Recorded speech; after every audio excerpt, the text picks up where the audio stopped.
Hello and welcome. So today I'm gonna show you just how insane it would be to have a global vegan world, basically, to have veganism imposed on the entire planet.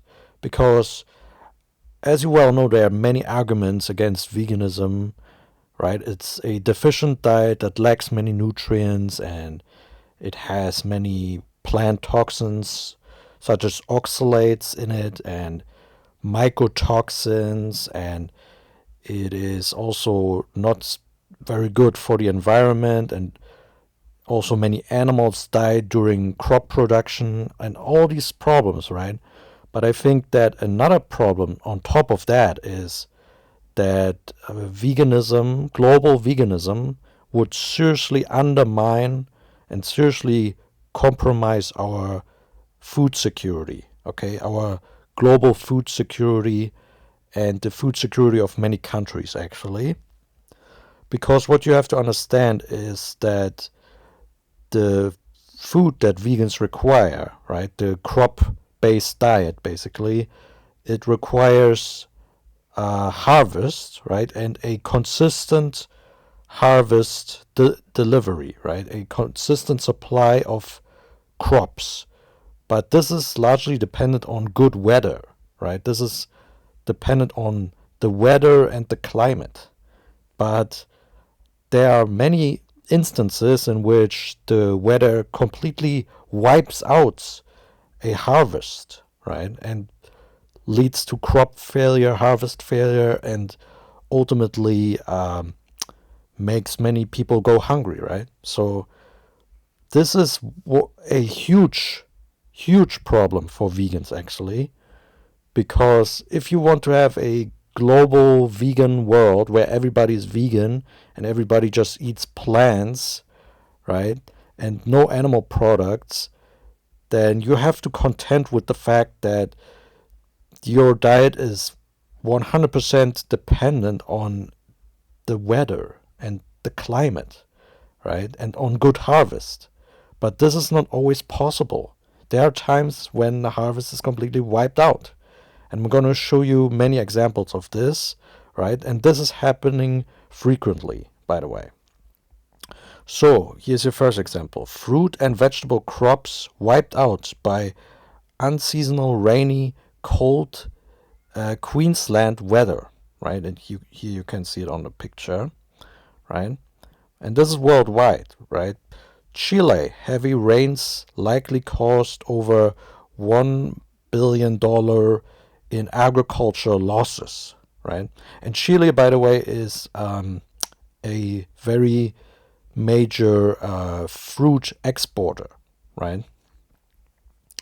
Or here's another example. Floods in West and Central Africa destroy crops, worsening hunger outlook. Here's another example. Crops bear brunt in Punjab. Farmers stare at major losses, right? So the crops are being destroyed by floods, right? By heavy rainfall. Northeast floods devastate farmers as months of labor and crops are swept away. More than 1,000 acres of crops destroyed in Massachusetts by storm floods. Okay. Or here's an example from China. Heavy rains, floods devastate crops in China's northeastern grain basket. Chinese farmers hit by floods and drought say extreme weather is getting worse. Experts say climate change could contribute to widespread crop failures in places like China, the world's biggest food-producing country. And if you might object to this and say, what about greenhouse farming, right? Now, this is, of course, possible, but greenhouse farming has many disadvantages, actually, that make it unaffordable and unsustainable for many farmers, right? For example, the high initial investment, right? Constructing and setting up a greenhouse can require a significant amount of money, including infrastructure, materials, and equipment. This can be a barrier for small-scale farmers who may not have the necessary financial resources. And there's also energy requirements, right? Greenhouses often require supplemental heating, cooling, and lighting systems to maintain the desired environmental conditions. These energy demands can lead to increased operational costs, especially if electricity prices are high or unstable. And is also not very sustainable, right? As you can see, electricity. Technical expertise is also required. Then there's also limited crop diversity. Greenhouses are better suited for certain crops, such as vegetables, herbs, and flowers, rather than staple crops like maize or wheat. The limited space and specific environment requirements of greenhouse farming may restrict the diversity of crops that can be cultivated. Yeah, and many other disadvantages like that, right? So it's not really an option to just replace all agriculture and all monocropping with greenhouse farming, right? So, and there are even cases where floods even damage the greenhouses, such as in this case, maize greenhouse closes indefinitely following flash flood damage. Okay, so this is not an option, right? You have all these international cases in which floods have completely wiped out a harvest and led to widespread crop failure, right? And greenhouses are not a 100% safe shield against this, right? And the floods and the crop failures are projected to increase in the future due to climate change, increasing risk of crop failure and water scarcity in global bread baskets by 2030. The probability of crop yield failures is projected to be as much as 4.5 times higher by 2030 and up to 25 times higher by 2050 across global bread baskets. Okay? And there's not just the weather component and the rainfall and the floods component of this problem, but also things like fungal infections.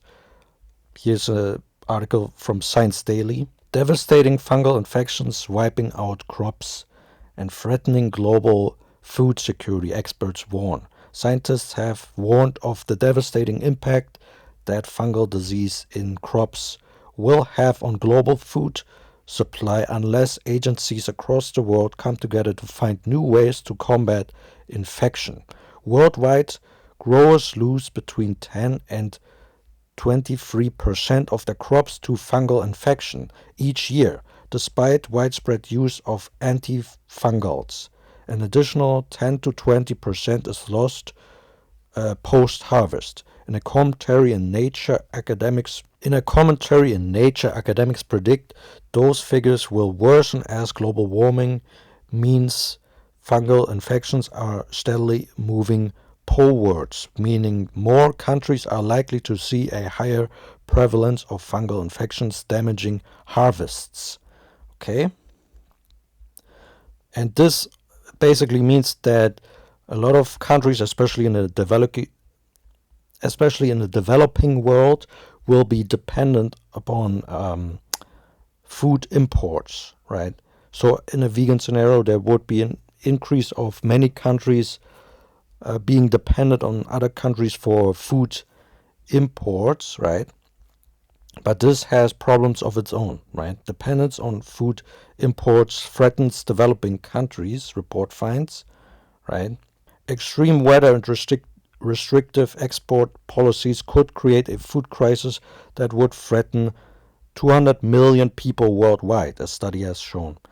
Wheat, rice, and corn are staples of diets around the world, but many developing countries do not produce enough for their own needs. Countries that have to import in large quantities in order to feed their population put their food security at risk when they rely on just one or two major exporters, according to the Mercator Research Institute on Global Commons and Climate Change in Berlin. The MCC researchers reported on what the likely consequences on different regions would be if their imports were to be cut off suddenly, for example by heat waves or drought. The results showed that countries with high levels of poverty, especially those in West Africa, would be hugely affected. The study's lead author, Christopher Brandy-Amor, cited Thailand as an example. If Thailand, the biggest exporter of rice worldwide, were to halt its exports, 136 million people from Mauritania to Nigeria would be affected. Just a 5% drop in the volume of rice on a developing country's market could lead to a price jump of 17%.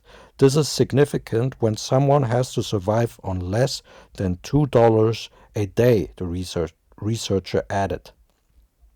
The investigation identified the dependence of countries on U.S. corn exports as another risk. If the States was to halt production, then 21 million people, particularly in Central America and the Caribbean, would be put at risk of hunger. Many North African and Middle Eastern countries are especially vulnerable to import-related cereal price increases. Major exporting nations like Russia, Thailand, and Vietnam favor restrictive export policies during crises in order to boost their internal markets. At the same time, extreme weather events pose an immediate danger and have been proven to have a devastating impact. A sobering scenario identified by the MCC entails a 10% drop-off in price, wheat and corn exports, leading to 55 million people going hungry and 58 countries suffering from price increases.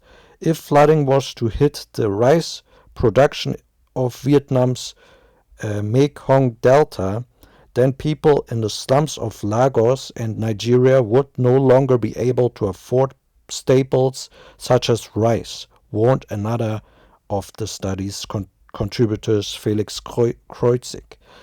This shows a clear link between the climate risks of one region and the level of hunger in another part of the world. So basically, if in one region of the world there's a flood and the harvest is wiped out, then another country that depends on that harvest is going hungry, basically. And there are also many geopolitical implications, like if a developing country is depending upon a more is depending upon a country that delivers them food but decides to not deliver that food, then the other country has is in a power deficit, right? They're at the other country's mercy, right?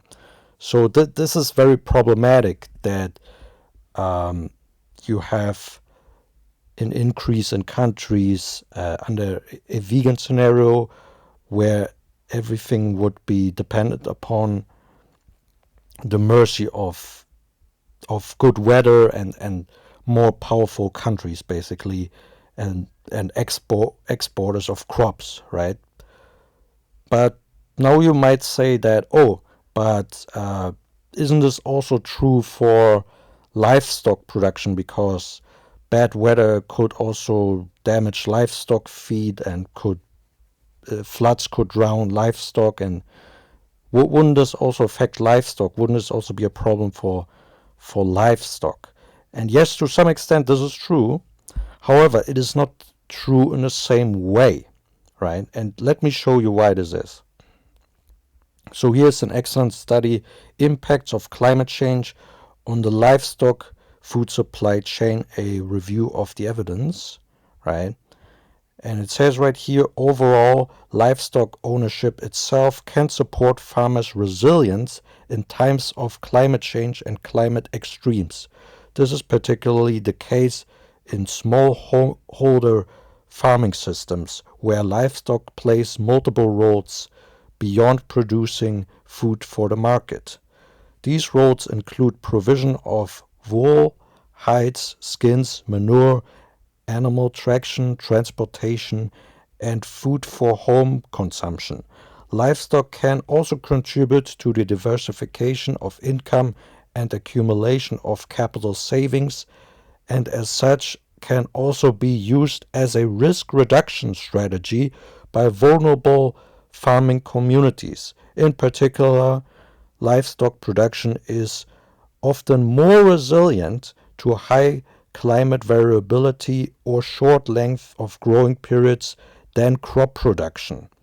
Animals can also be sold in times of climate shock to help compensate for crop failures, loss of income, or additional expenses. So basically, if there's a harvest failure, livestock can be a security for small scale farming communities and poor people, right? So livestock is actually indispensable around the world, especially for people in poverty. It acts as a security, it can still put food on the table, it can protect the livelihood of many farmers, right? Even if there's a crop failure, the livestock can still be sold, or some other products can be generated out of the livestock, or can be eaten directly. So this is a safety net against hunger, basically, right? And here's another example of this. This comes from the study Reporting to Harvest Failure, Understanding Farmers, Coping Strategies in the Semi-Arid Northern Ghana. And the experience of harvest failure and farmers' coping strategies. And one of the major coping strategies is that farmers sell the livestock and other non-land assets, right? So again, this study also clearly shows that if there's a harvest failure in places like Ghana and other developing countries, that one of the strategies that farmers use is to sell their livestock or to live off the produce of the livestock, right? But if we all went vegan, right, and the whole world is vegan, this is not a possibility anymore, right? Those farmers' livelihood would be destroyed and would be more at risk, right? It would be more dependent upon the good weather, and we would all be more on the at the mercy of the climate, right? Here's another study that clearly shows this.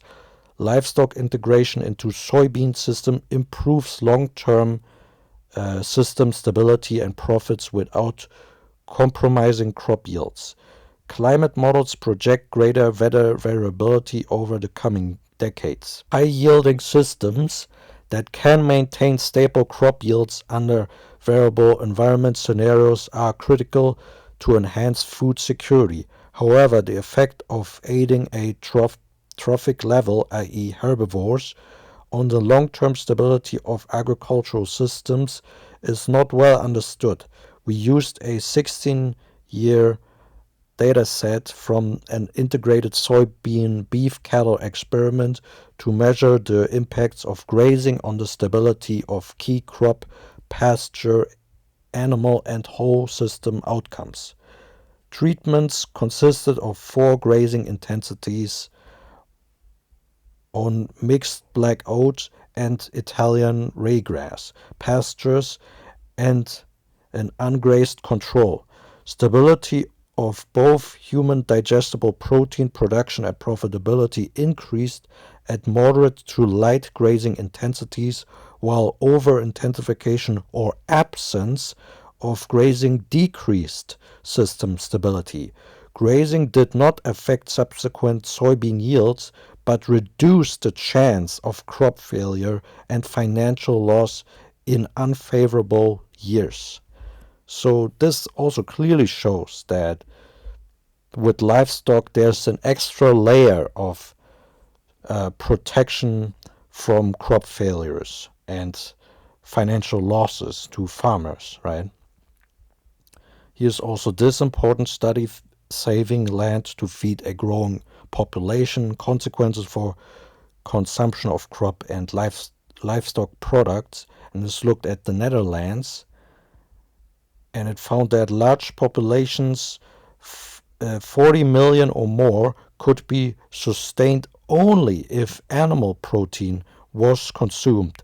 This results from the fact that at high population sizes, land unsuitable for crop production was necessary to meet dietary requirements of the population and contributed to food production by providing animal protein without competing for land with crops, because not every piece of land is suitable for crop production. In fact, most land of this planet is actually not suitable for crop production and is better suited for animals and livestock, right, to graze there. And here's also another example of Iceland, for example. Iceland is, as you well know, a very cold land in terms of climate and weather. So you cannot grow every like fruit there, right? Because fruits need a very tropical weather, right? So let me read you from the study Veganism and its Challenges, the case of Iceland. Iceland's agricultural sector. Iceland is a Nordic country located in the North Atlantic at the intersection of Mid-Atlantic Ridge, a geographical feature that separates the North American and Eurasian tectonic plates. Barely touching the Arctic Circle at the island of Grimsey in its northeastern corner, Iceland is characterized by a subpolar oceanic climate and it's warmed by the Gulf Stream. Its geological features are optimal for harnessing geothermal power, and 6 power stations are currently operating in the country, producing both electricity and hot water for house heating. However, some adverse environmental conditions characterizing the island, exacerbated in wintertime, make it difficult to be self-sufficient in terms of crop production. Out of 103,000 square kilometers of land, approximately 64,000 square kilometers is wasteland. 12,000 square kilometers are glaciers, and the coastal line covers just about 6,000 square kilometers of the territory.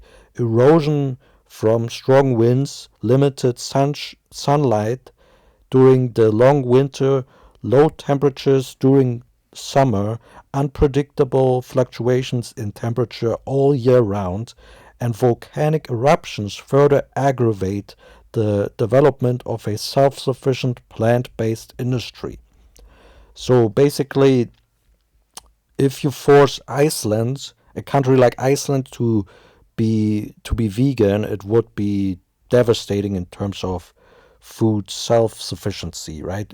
Basically, the country would be forced to import almost all of its food from other countries and would be almost 100% dependent on other countries for food production, right? But in terms of animal agriculture, it is actually more self-sufficient, although some imports, of course, have to be uh, because of animal feed, right? But again, animals don't just feed on things like grains or oats, but also uh, grass, right? And let me also show you this in more examples. So here's a list of top 20 coldest countries in the world, right? So you have a couple of countries like Canada and Russia, right? And many other countries. Can go through this list yourself, right? But there are many countries that have a very cold climate, right? Many countries. And let me just show you the example of Russia, right? So Russia is the largest country by a landmass worldwide, and it is also in possession of a vast area for agricultural activity. Given the climate characteristics of the region, fruit and berry production is somewhat limited. However, grain and livestock farming are broadly developed, which is reflected in the country's high self-sufficiency levels for such products. Right, so fruit and berry production is basically very difficult in countries like Russia, right? And let me again remind you that vegans eat way more fruits than the average omnivore, right? This has been shown in many studies actually, and so it would make fruit self-sufficiency very difficult for countries like Russia, for example, right? Or let me give you another example. So here's a list of countries with the least arable land. Arable land means land that is suitable for crop production, right? So there are many countries, you can see it in this list, that that have not much arable land, right? Let me show you the example of Norway, for example, in terms of food self-sufficiency and food security. So this comes from a government website from Norway under the title Food Security. The issue of food security is to guarantee everyone access to sufficient and safe food, even in times of crisis. Self-sufficiency is important for food security. Population growth, climate change, dwindling natural resources, and the recent rise in commodity prices has moved food security to the top of the agenda, both locally and globally.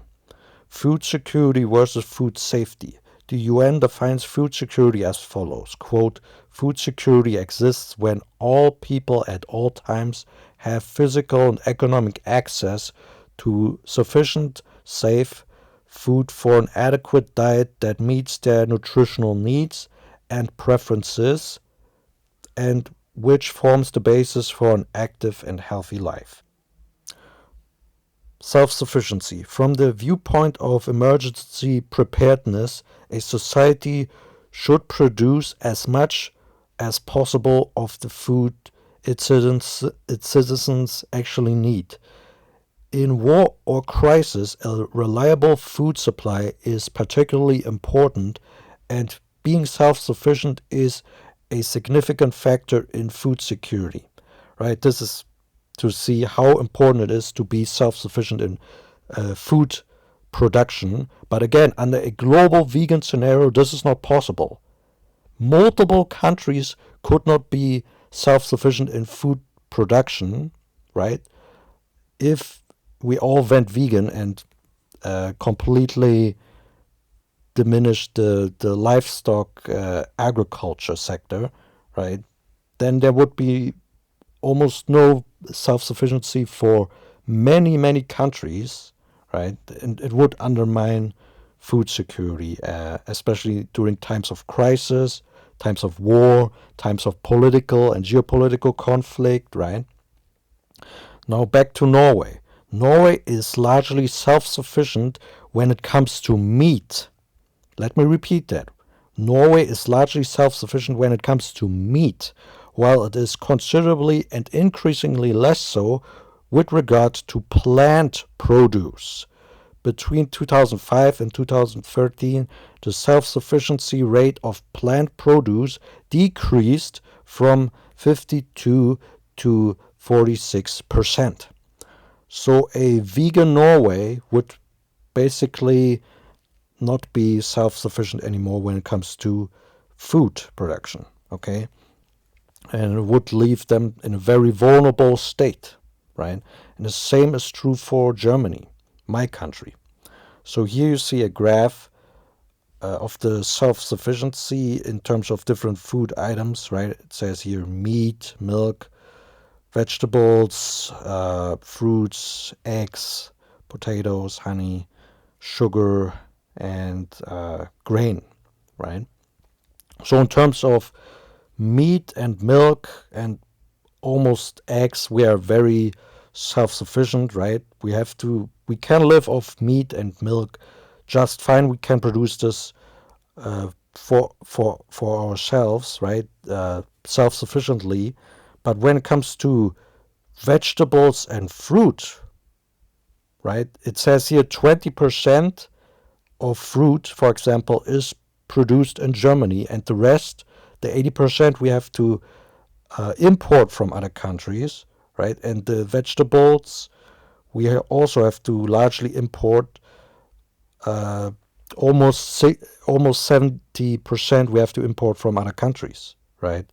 So we depend on the good weather conditions of our partners in trading, right, and on the relations that we have to those partners, right? But under a vegan scenario, this this problem would actually increase, right? We would be increasingly dependent on other countries, that they always have the food supply ready despite climate problems, environmental problems, chaotic weather, right? And maybe also political problems, whatever the case may be, right?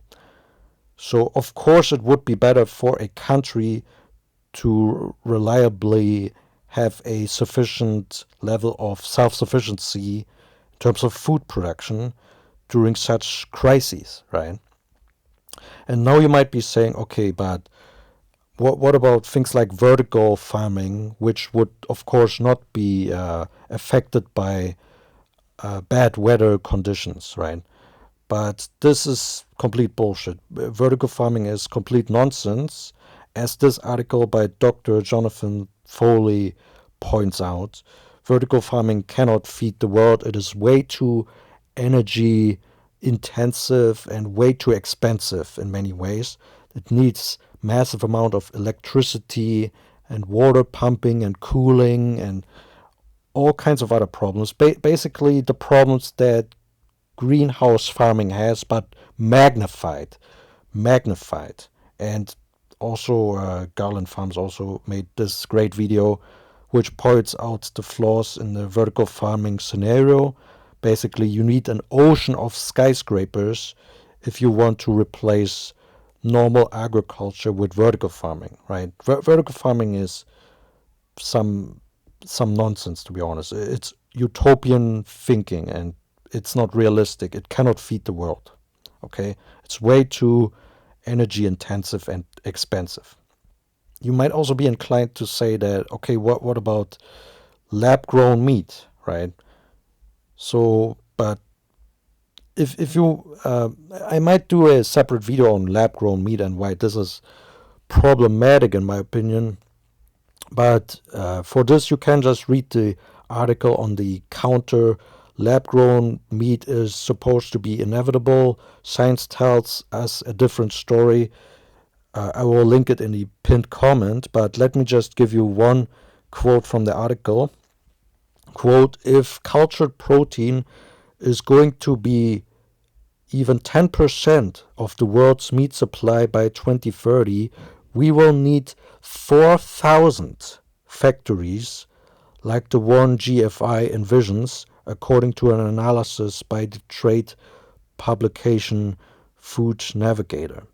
Let me repeat that, 4,000 additional factories for just a replacement of 10% of the global meat supply by by 2030, right? If we want to replace just 10% of the world's meat supply with lab-grown meat, we would need an additional 4,000 factories that actually produces this lab-grown meat, right?